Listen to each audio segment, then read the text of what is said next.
지구에서 40광년 떨어진 곳에 태양계 다음으로 가장 많이 연구된 행성계가 있습니다. 무려 7개의 암석 행성이 하나의 별 주위를 돌고 있는데 놀라운 건 이 중 일부가 지구보다 250배나 많은 물을 품고 있을 가능성이 있다는 겁니다. 과학자들은 이곳을 인류가 언젠가 이주할 수 있는 후보지로 주목하고 있는데 문제는 이 행성들이 우리가 상상하는 것과는 완전히 다른 환경을 가지고 있다는 거죠. 영원히 해가 지지 않는 낮, 끝없는 어둠 속의 밤, 그리고 하늘에서 쏟아지는 치명적인 방사선까지. 과연 인류는 이곳에서 살아남을 수 있을까요? 오늘은 트라피스트-1 행성계에 대해 자세히 이야기해보겠습니다.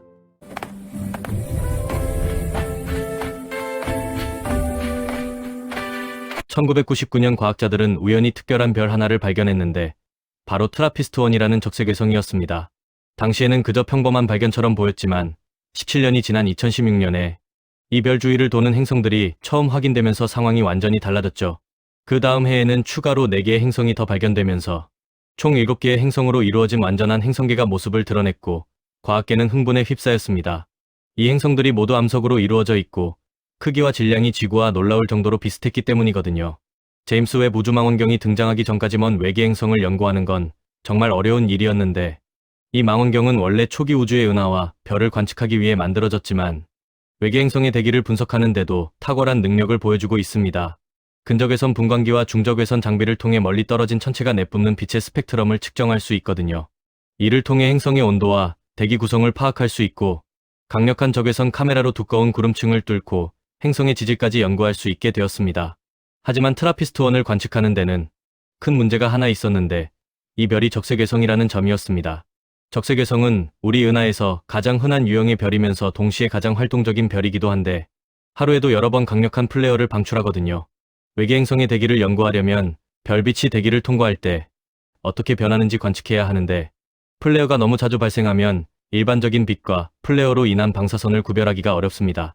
다행히 제임스 웹 망원경의 정밀도는 상상을 초월하는 수준인데 10,000개의 전구 중에서 4개가 꺼지는 것을 감지할 수 있을 정도라고 합니다. 그렇다면 제임스 웹 망원경이 밝혀낸 트라피스트-1 행성들의 실체는 어떨까요? 별에서 가장 가까운 행성인 트라피스트-1b는 상당히 실망스러운 결과를 보여주었는데 대기가 매우 얇거나 아예 없는 것으로 확인되었습니다. 표면 온도가 섭씨 230도에 달하는 이 행성은 태양계의 수성처럼 별에 너무 가까워서 거주 가능 영역 밖에 위치해 있죠. 두 번째 행성인 트라피스트-1c도 마찬가지인데 과거에는 금성과 비슷할 것으로 예상되었지만 제임스 웹 망원경의 데이터는 두꺼운 대기가 없다는 것을 보여주었습니다. 이 두 행성에서 물은 이미 오래전에 증발해버렸을 겁니다. 하지만 새로운 연구에 따르면 나머지 행성들은 물이 액체나 얼음 형태로 남아있을 만큼 충분히 차가웠을 수 있다고 하는데 여기서부터 이야기가 흥미로워지기 시작합니다. 세 번째 행성인 트라피스트-1d는 지구 질량의 약 30%에 불과하고 반지름은 지구의 80% 정도인 가벼운 행성인데 이렇게 작은 질량 때문에 밀도 높은 대기나 무거운 원소가 풍부하지는 않을 것으로 보입니다. 그런데 흥미로운 점은 이 행성이 별에서 받는 복사량이 지구가 태양에서 받는 양과 비슷하다는 거예요. 거주 가능 영역의 안쪽 가장자리에 위치한 이 행성은 대기가 없다면 표면 온도가 섭씨 9도 정도일 텐데 참고로 지구에 온실 효과가 없다면 영하 17.5도까지 떨어진다고 합니다. 더 놀라운 건 이 행성이 지구보다 250배나 많은 물을 품고 있을 가능성이 있다는 건데 물론 실제로 생명체가 살 수 있는지는 아직 불확실합니다. 여기서 알베도라는 개념이 중요해지는데 이건 표면이 얼마나 많은 빛을 반사하는지를 나타내는 수치입니다. 0이면 모든 빛을 흡수하는 완전한 검은색 표면이고 1이면 모든 빛을 반사하는 완전한 흰색 표면이죠.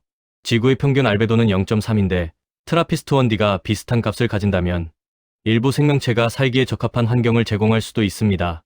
수증기가 온실가스 역할을 하지만 지구와 비슷한 알베도 덕분에 폭주하는 온실 상태를 피할 수 있을 테니까요. 과학자들은 트라피스트-1d가 전체가 바다로 덮인 행성일 수 있다고 생각하는데 문제는 생명체가 번성하려면 지구보다 20배 강한 조석열 플럭스가 필요하다는 겁니다. 조석열 플럭스란 근처 천체와의 중력 상호작용으로 생성되는 특별한 에너지인데 이 에너지가 거대한 바다에서 화학 반응을 유지하는 지열 역할을 할 수 있거든요. 지구에서도 광합성이 아닌 화학합성으로 에너지를 얻는 생명체가 있으니까 트라피스트-1d에서도 햇빛에 의존하지 않는 생명체가 존재할 가능성이 있습니다. 하지만 트라피스트-1 행성계에서 가장 유망한 곳은 네 번째 행성인 트라피스트-1이입니다. 이 행성은 밀도가 높고 암석으로 이루어져 있으며 심지어 구성 성분까지 지구와 비슷하거든요. 거주 가능 영역 안에 위치한 이 행성은 산소가 풍부한 두꺼운 대기를 가지고 있을 수 있는데 온실가스인 수소는 가벼워서 대기에서 빠져나갔을 가능성이 높습니다.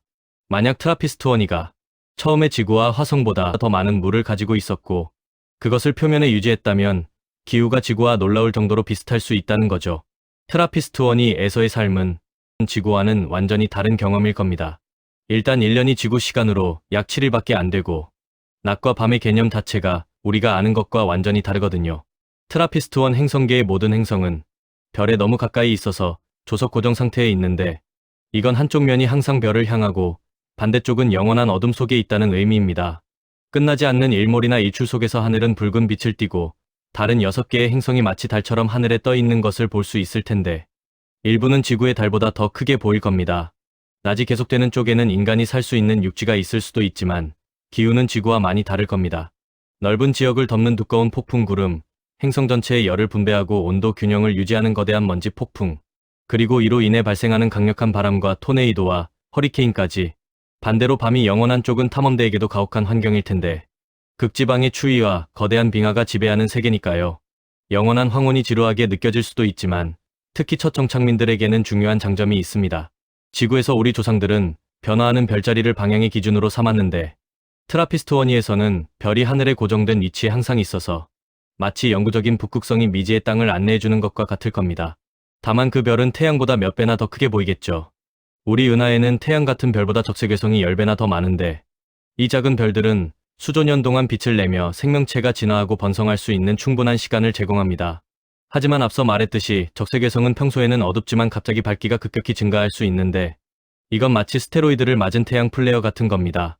흥미롭게도 일부 과학자들은 트라피스트1의 플레어가 오히려 생명체에 도움이 될 수 있다고 생각하는데 플레어가 방출하는 에너지가 아미노산 같은 생명의 기본 구성 요소를 만드는 데 기여했을 수 있기 때문이거든요. 물론 고에너지 방사선은 행성 표면을 멸균시키거나 대기를 벗겨낼 수 있어서 해로울 수 있지만 동시에 초기 생명체가 발달하는 데 필요한 추가 에너지를 제공했을 수도 있습니다. 다행히 데이터에 따르면 트라피스트1은 다른 적색외성들보다 훨씬 안전한 편인데 플레어 강도가 다른 적색외성의 30분의 1 정도에 불과하거든요. 그래도 7개의 행성이 촘촘하게 모여 있어서 그 영향은 충분히 느껴질 텐데 트라피스트1의 오로라는 지구의 것과는 비교도 안 될 정도로 강렬할 겁니다. 인간의 몸은 연약해서 약하지만 잦은 태양 플레어도 끊임없는 위험이 될 수 있고 여기서 오로라는 다가오는 플레어를 알려주는 자연적인 경보 역할을 합니다. 살아남으려면 기하급수적으로 두꺼운 오존층과 강력한 자기권, 그리고 이런 변덕스러운 태양 활동을 추적하고 대응하는 첨단 기술이 필요할 겁니다. 정착민들은 벙커 같은 특수 대피소를 건설해야 하는데 차폐 재료와 첨단 생명 유지 시스템을 갖춘 이 대피소는 강렬한 우주 방사선이 쏟아질 때 피난처 역할을 할 것이고 모든 거주지에 필수적으로 설치되어야 합니다. 중력이 지구의 93% 정도라서 움직이는 건 크게 다르지 않겠지만 태양 플레어가 행성을 강타할 때 안전한 장소를 찾지 못하면 동맥이 수축해서 혈류가 방해받고 심각한 건강 문제로 이어질 수 있습니다. 이런 극심한 항성 방사선에 노출되면 세포 내 DNA가 손상되어 정상적인 세포 생산이 교란되고 돌연변이나 비정상 세포가 자랄 수 있거든요. 영원한 황혼의 세계에서 식물을 기르는 것도 큰 과제입니다. 별빛이 낮은 각도로 행성 표면에 도달해서 그림자가 생기고 식물 성장이 제한될 수 있거든요. 이를 극복하기 위해 인간은 바빌론의 공중정원 같은 개념을 고려할 수 있는데 여러 층의 플랫폼에서 식물이 드리워지며 다양한 방향에서 빛을 받게 하는 거죠. 계단식으로 배치된 화분 상자를 상상해보면 식물들이 서로 약간의 빛이 아래층으로 통과하도록 간격을 두고 배치되어 있고 아래층 식물이 위의 식물에 의해 부분적으로 가려져도 측면이나 식물 사이의 작은 틈을 통해 여전히 빛을 받을 수 있습니다. 만약 행성에 토착 식물이 있다면 인간의 손이 필요 없이 번성할 수도 있는데 아마 더 많은 빛을 흡수하기 위해 완전히 검은색으로 진화했을 겁니다. 또 다른 가능성은 일부 식물이 생물발광 생물로 진화해서 자연광 부족을 보완하기 위해 스스로 부드러운 빛을 내는 건데 이런 적응은 성장 시간을 늘리고 영원한 황혼 속에서 생존 가능성을 높여줄 겁니다. 별에서 조금 더 멀리 떨어진 트라피스트1F는 지구가 태양에서 받는 빛의 약 3분의 1만 받아서 훨씬 추운 세계입니다. 대기가 없다면 표면 온도가 영하 59도 정도로 떨어져서 물이 있다면 모두 얼음으로 변할 겁니다. 가장 바깥쪽의 두 행성인 트라피스트1G와 H도 마찬가지인데 데이터에 따르면 물이 풍부하지만 표면은 얼음으로 덮여 있을 겁니다. 하지만 트라피스트1G는 지구보다 약 30% 더 무거워서 대기를 붙잡아둘 수 있을 가능성이 있고 열을 분배하는 대기층을 유지하고 온실가스를 공급하는 활발한 화산 활동이 있다면 여전히 물의 세계일 수도 있습니다. 아니면 이국적인 생명체를 숨기고 있는 지하 액체 바다가 있을 수도 있는데, 과학자들은 이 바다가 무려 670km 깊이일 수 있다고 추정합니다. 참고로 지구 바다의 평균 깊이가 약 3.7km라는 걸 생각하면 정말 엄청난 규모죠. 일곱 번째 행성인 트라피스트-1H가 도는 곳은 별의 방사선이 거의 닿지 않는 구석인데, 우리 태양계로 치면 화성과 목성 사이쯤에 해당하고 표면 온도는 영하 100도에 달합니다. 트라피스트-1은 탄생한 지 76억 년이 지난 노아하는 별로 계속 식어가고 있습니다. 근처 행성들은 한때 별의 강렬한 열 때문에 극한 조건에 노출되었고, 이론적으로 이 열은 행성에 있던 물을 모두 증기로 바꿔 대기에 집중시켰을 겁니다. 이후 극심한 항성풍이 행성을 강타하면서 이 물은 우주로 빠져나갔겠죠. 하지만 천문학자들이 실제 데이터를 바탕으로 더 정확한 대기 모델을 만들면서 새로운 사실이 밝혀졌습니다. 과거에는 열이 대류를 통해 행성 표면에서 빠져나간다고 생각했는데, 이건 뜨거운 공기가 올라가고 차가운 공기가 내려오는 것과 비슷한 과정이거든요. 하지만 천체는 그보다 훨씬 복잡하고 대기의 가스는 고도에 따라 다르게 행동합니다. 최근 연구에 따르면 트라피스트-1 행성들은 지각과 멘틀이 녹은 암석으로 변할 만큼 충분히 가열되지 않았을 수 있는데, 이건 별이 식은 후에도 상당한 양의 물이 암석 내부에 갇혀 있을 수 있다는 의미입니다. 현재 이 행성들의 조건은 극단적일 수 있지만 적색외성은 놀라운 수명으로 유명하고, 7개의 트라피스트 행성들은 수십억 년에서 수조 년에 걸쳐 수많은 진화 단계를 거칠 시간이 있습니다. 언젠가는 지금 뜨겁거나 얼어붙은 곳이 우리가 이해하는 생명체로 가득한 더 살기 좋은 환경으로 바뀔 수도 있겠죠. 앞으로 제임스 웹 우주망원경이 이 지구와 닮은 행성들에 대해 더 많은 것을 밝혀낼 텐데, 우주과학의 가장 큰 발견들을 놓치지 않으시길 바랍니다.